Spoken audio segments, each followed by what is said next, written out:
Olá, muito boa noite a você. O Jornal da Justiça já começou.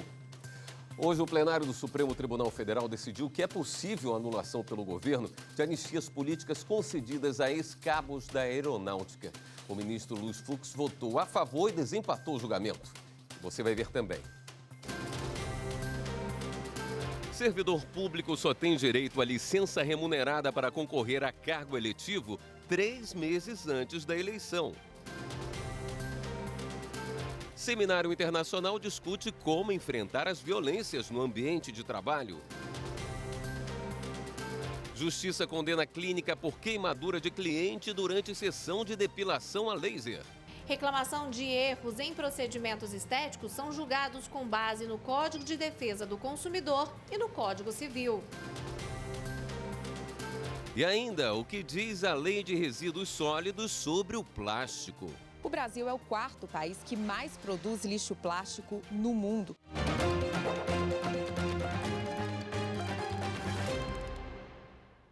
O plenário do Supremo Tribunal Federal finalizou o julgamento sobre a anulação de anistias concedidas a ex-cabos da Aeronáutica. Repórter Carla Lucena acompanhou a sessão e tem os detalhes para a gente. Oi, Carla. Boa noite. Oi, William, muito boa noite para você, boa noite a todos que nos acompanham aqui no Jornal da Justiça. E foi exatamente isso, esse é um julgamento que tinha começado na semana passada e tinha terminado empatado em 5-5. E hoje, então, para concluir esse julgamento, o ministro Luiz Fux, que estava ausente na semana passada, justificadamente votou e deu aí o 6º voto a favor do governo rever cerca de mais ou menos 2.500 anistias que foram concedidas a ex-cabos da Aeronáutica. Lembrando que essa foi uma portaria de 1964, dada pelo Ministério da Aeronáutica, dispensando ex-cabos que não eram aí concursados e foram então dispensados por meio dessa portaria. Em 2002, a Comissão de Anistia considerou que essa portaria tinha aí motivação política e se tratava, portanto, de perseguição, e esses ex-cabos passaram então a receber esse benefício. Bom, a Advocacia Geral da União e o Ministério Público entraram então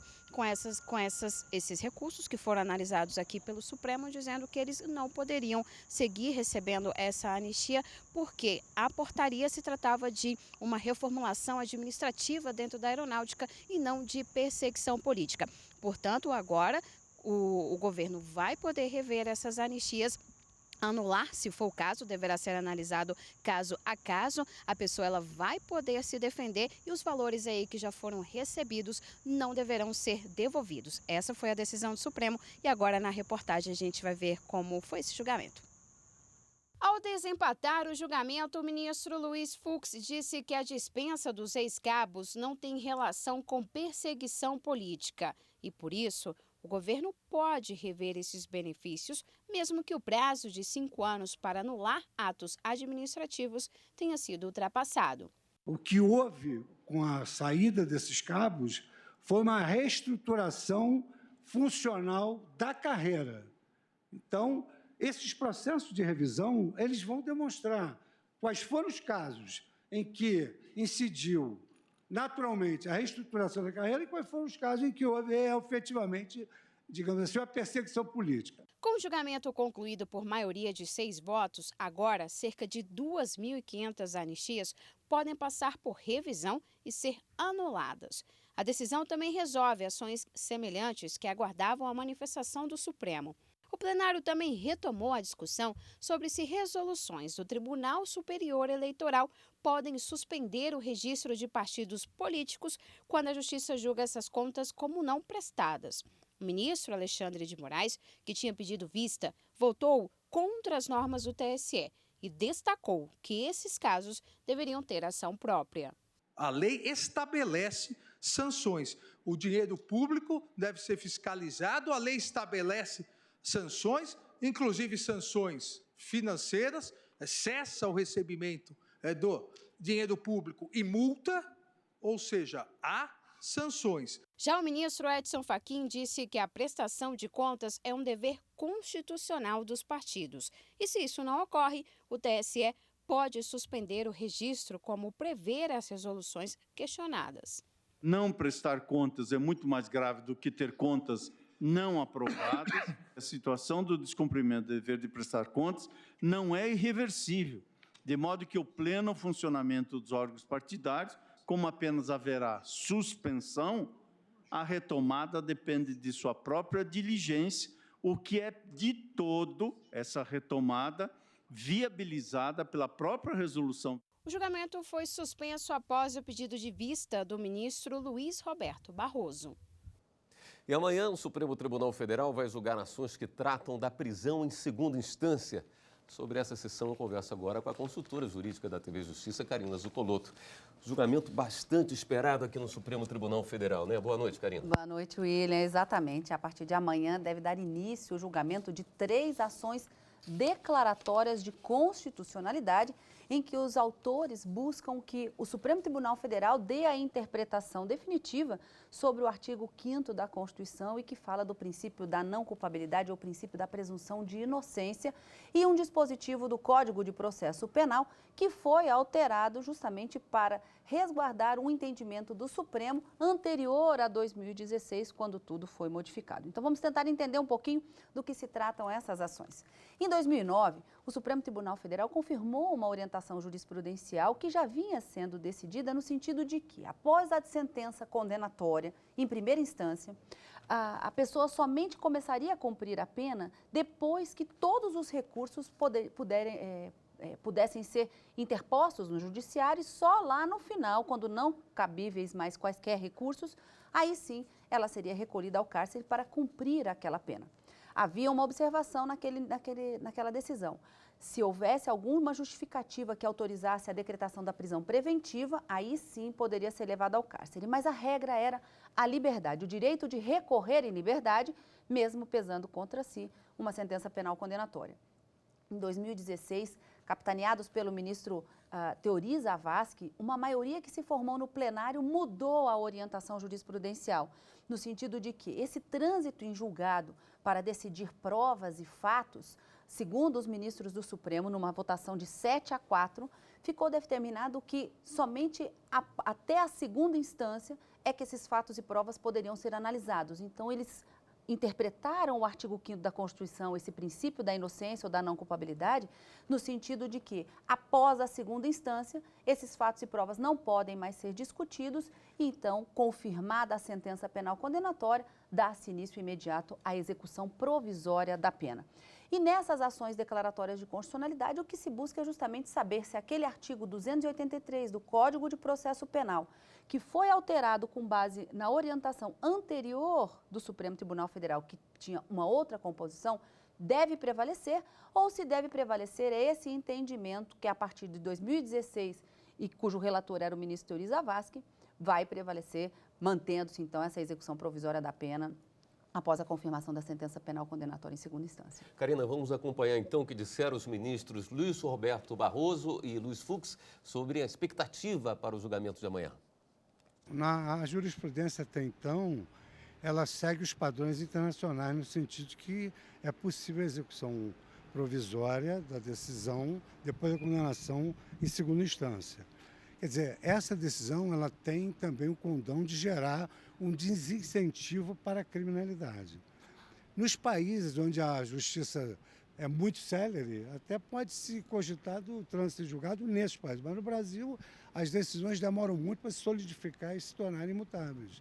De sorte que eu considero realmente um retrocesso se essa jurisprudência for modificada. E nós precisamos ter consciência de que não ingressaremos no clube dos países desenvolvidos sem o enfrentamento com determinação da corrupção. Ninguém respeita um país em que os agentes públicos se consideram sócios do país, sócios do Brasil, e têm participação indevida em todas as obras públicas, nos empréstimos, nos financiamentos, nas desonerações. Essa cultura que naturalizou as coisas erradas precisa ser enfrentada. O mundo nos vê como um paraíso de corruptos. Agora, Karina, para esse julgamento de amanhã, espera-se leitura de relatório e sustentações orais, né? Exatamente. Ao finalzinho da sessão plenária de hoje à tarde, o ministro já deu como será a dinâmica desses julgamentos, dessas 3 ADCs pautadas para amanhã. Leitura do relatório pelo ministro Marco Aurélio, relator dessas ações, e várias sustentações orais deverão ser feitas, quando então o voto do ministro Marco Aurélio deverá ser proferido apenas na sessão plenária extraordinária convocada para a próxima semana, na quarta-feira, a partir das 9h30 da manhã. A gente vai acompanhar tudinho aqui na TV Justiça. Muito bem, conto com você amanhã no plenário. Combinado. Até amanhã. A gente fala agora de uma decisão do Tribunal Regional Federal da Primeira Região em Brasília. A Corte entendeu que servidor público só tem direito à licença remunerada para concorrer a cargo eletivo nos 3 meses anteriores à votação. Esse caso foi analisado em primeira instância pela primeira vara da subseção judiciária de Uberlândia, em Minas Gerais, que negou o pedido de um servidor público para que não fossem descontados os valores de sua remuneração em razão de licença para atividade política. Esse servidor recorreu da sentença, mas a segunda turma do TRF1 manteve o entendimento porque ele se afastou do cargo antes de o pedido de sua candidatura ser aceito pela Justiça Eleitoral. Por esse motivo, o relator do caso, o desembargador federal João Luiz de Souza, entendeu que o direito à licença remunerada só é aplicado após a homologação do pedido de candidatura. E você pode participar do Jornal da Justiça? Mande sua sugestão para o nosso WhatsApp, anote aí o número 61, que é o prefixo de Brasília, 992606116. E a seguir, Tribunal Superior Eleitoral julga pedido de cassação de prefeito e vice do município de Victor Gruff, no Rio Grande do Sul. Fique com a gente, voltamos em instantes. É ser igual, né? A igualdade. Para mim é um ponto de vista, assim, que deveria ser mais igual as coisas, entende?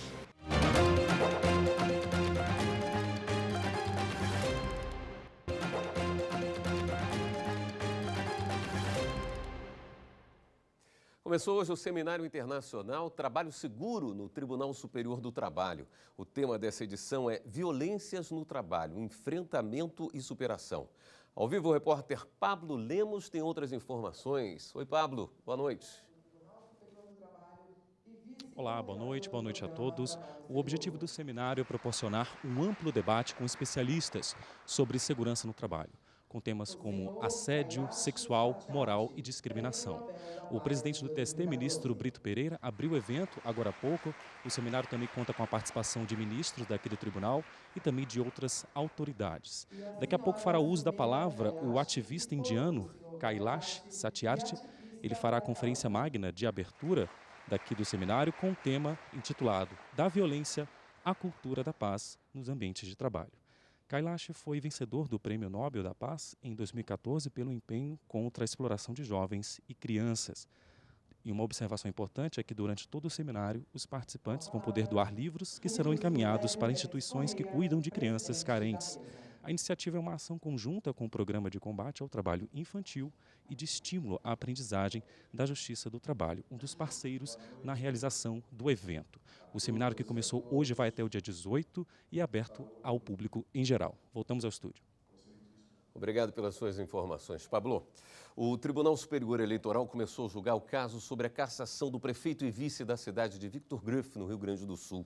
O plenário manteve ainda a extinção de vínculo jurídico entre o Partido Social Cristão e a Fundação Instituto Pedro Aleixo.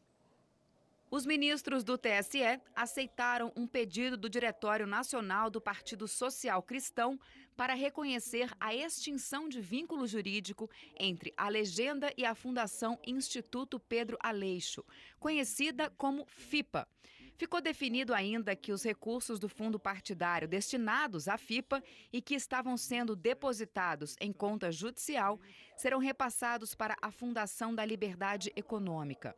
O TSE determinou a anotação na Justiça Eleitoral desta fundação como órgão de cooperação para a divulgação de estudos e pesquisas e para a promoção da educação, doutrinação e formação política do PSC. Anotada a extinção do vínculo jurídico entre o PSC e a FIPA, sem que a questão tenha sido devolvida ao conhecimento desse relator por meio de recurso, defiro a anotação da Fundação da Liberdade Econômica como vinculada ao PSC para os fins do artigo 44, inciso 4 da Lei 9.096, determinando a Secretaria Judiciária, por meio da Seção de Gerenciamento de Dados Partidários, SEDAP, que adote os procedimentos necessários para a formalização da averbação e, em seguida, seja dada a ciência dos atos e do inteiro teor desta decisão à ASEPA, Assessoria de Exame de Contas Eleitorais e Partidárias. O plenário também começou a analisar um recurso do Ministério Público Eleitoral contra a decisão do TRE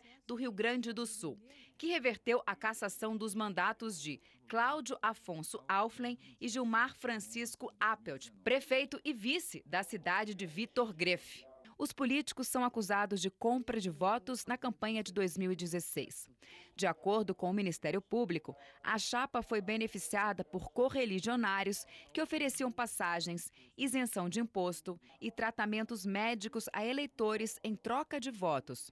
O relator do caso no TSE, ministro Jorge Mussi, votou pela cassação dos mandatos e realização de novas eleições. A perícia realizada no celular de Marcos Petri identificou conversas pelo aplicativo WhatsApp com o médico Igor Elias Geller, conhecido como Tocta, por meio das quais solicitava agendamentos, confirmava atendimentos e cobrava que o profissional da saúde pedisse o voto dos pacientes em favor de Cláudio. O ministro Alexandre de Moraes divergiu do relator neste ponto. Ele considerou que não há comprovação de envolvimento dos políticos no esquema de compra de votos. Eu tenho todas as dúvidas, porque os autos não trouxeram, ao meu ver, e o Ministério Público, com a devida vênia, não apontou um único indício de que o prefeito disso participou. Então, aqui, o que me parece o essencial é o prefeito. Ele, no mínimo, sabia, porque essa questão de se falar, não, mas se o secretário fez, o prefeito sabia. Não é verdade. Eu fui secretário municipal, fui secretário estadual, fui ministro do Estado. Nenhum gestor controla totalmente os seus subordinados. O julgamento foi interrompido por pedido de vista do ministro Og Fernandes. Ele foi criado para deixar a vida mais prática e fácil, mas hoje o plástico é motivo de preocupação.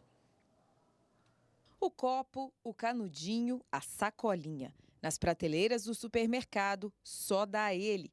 Se, por um lado, as embalagens descartáveis facilitaram nosso dia a dia, por outro, o acúmulo do plástico no meio ambiente criou um problema difícil de ser resolvido. Embaixo dessas camadas estão toneladas de materiais descartados pelos belo-horizontinos ao longo de 40 anos. É do aterro sanitário desativado que Vanúzia tira as informações para estudar os hábitos de consumo da população. Nas escavações feitas para a pesquisa de doutorado, a durabilidade das embalagens plásticas chama a atenção. Quando a gente retira na escavação os jornais, por exemplo, os papéis, eles desintegram super rápido, enquanto que os plásticos se mantêm nas mesmas condições, ao que tudo indica, de quando eles foram aterrados. O Brasil é o quarto país que mais produz lixo plástico no mundo. São 11.300.000 toneladas todos os anos, segundo dados do Banco Mundial. Desse total, 10.300.000 toneladas são recolhidas. O problema é que apenas 1% desse plástico todo é reciclado. Silvana passa a maior parte do tempo assim, separando materiais recicláveis. Ela participa de uma cooperativa de catadores e trabalha há quase 30 anos no ramo.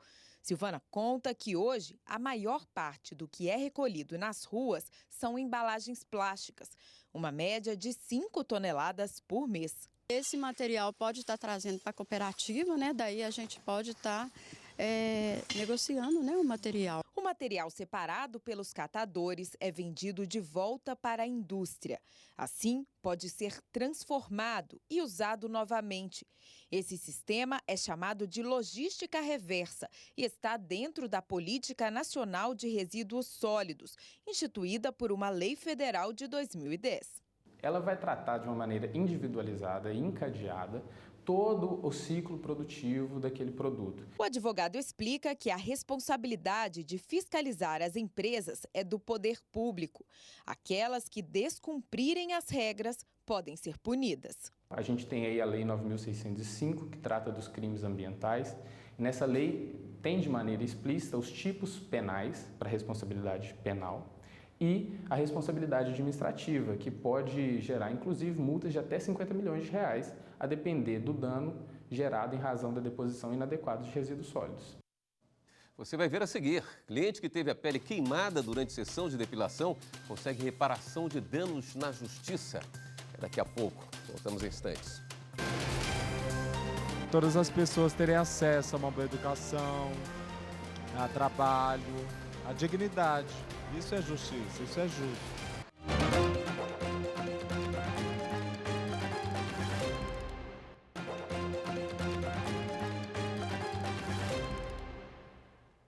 Em Santa Catarina, uma clínica de estética foi condenada por danos morais, materiais e estéticos por queimar a pele de uma cliente durante uma sessão de depilação. O investimento, às vezes, é alto. A gente olha assim, fica meio assustada, mas quando você faz o procedimento, que você vê o resultado, vale super a pena, assim, é um investimento assim, que depois você até se arrepende por não ter feito antes, né? Gosto de fazer sempre meu cabelo, as unhas. Aqui, né, a depilação foto com a luz pulsada, que é maravilhosa. E para atender esses clientes exigentes, essa clínica em Brasília investiu em vários procedimentos estéticos. A depilação a laser e a de luz pulsada são os mais procurados. Antibióticos, anti-inflamatórios, alguns medicamentos causam uma sensibilidade na pele. Se o cliente tiver tomado algum desses medicamentos, não informar para a gente que tomou e fizer a sessão, pode ocorrer o risco de ter um efeito secundário. O que seria esse efeito secundário?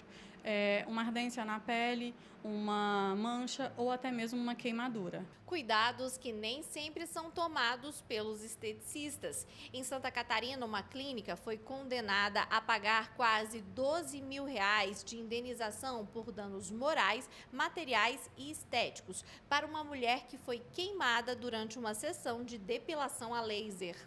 Reclamações de erros em procedimentos estéticos são julgados com base no Código de Defesa do Consumidor e no Código Civil. A pessoa que sofreu esse problema, ele precisa se certificar de documentos que comprovam aquele dano, né? E buscar um advogado, uma pessoa que tenha conhecimento para poder pedir essa reparação, seja ela na esfera civil e eventualmente entrar com um pedido de providências do Ministério Público para responsabilização criminal, se for o caso. Hora de dar um giro na rede para saber as últimas notícias.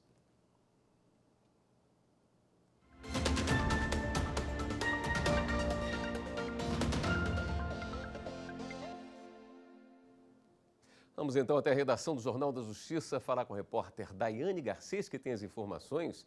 Boa noite, Daiane. Boa noite, William, e a todos que acompanham a programação nesta quarta-feira. E eu vou abrir o giro com a seguinte decisão. O Tribunal de Justiça do Distrito Federal e Territórios determinou o bloqueio de ativos financeiros do ex-senador Luiz Estevão no valor de 8 milhões de reais. Esse montante equivale à multa da condenação estipulada ao empresário por desviar recursos para a construção do Tribunal Regional do Trabalho de São Paulo. Estevão foi condenado a 26 anos de prisão pelos crimes de peculato, estelionato e corrupção em virtude dos desvios de recursos públicos. E agora um caso lá da Paraíba. A Justiça do Estado anulou um casamento. O motivo? De acordo com o processo, a esposa enganou o marido sobre a verdadeira paternidade do filho. O autor da ação relatou que só casou porque a então namorada contou estar grávida. Depois do nascimento, ele registrou o bebê. No entanto, com o passar do tempo, houve várias discussões entre o casal. E em uma das brigas, ela revelou que o marido não era o pai biológico. No processo, o homem diz que foi traído ainda na época do namoro. E na decisão, a magistrada ressaltou que esse caso se trata de um erro essencial previsto no Código Civil. Essas foram as notícias de hoje. Se você quiser rever o nosso giro ou conferir outras reportagens, vai lá, não perca, acesse o nosso canal no YouTube, TV Justiça Oficial. O William, com você. Obrigado, Daiane. E o Jornal da Justiça termina aqui. A gente reforça o convite. Mande sua sugestão de reportagem para o nosso WhatsApp, 61992606116. Uma ótima noite para você. Até amanhã.